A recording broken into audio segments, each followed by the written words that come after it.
In today's tutorial, I'm going to show you guys how to go about automatically translating web pages on the Google Chrome web browser. So this should hopefully be a pretty straightforward process here, guys. And without further ado, let's go ahead and jump straight into it. So all you have to do is open up the Google Chrome web browser, and you want to select the menu icon up in the top right corner, three-dotted icon.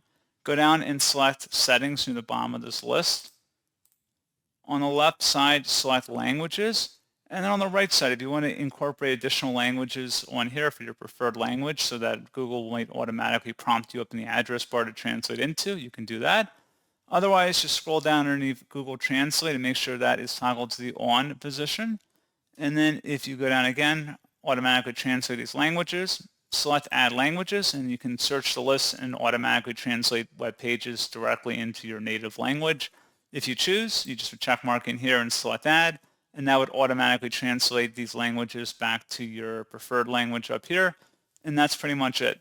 So as always, thank you guys for watching this brief tutorial. I do hope that I was able to help you out, and I do look forward to catching you all in the next tutorial. Goodbye.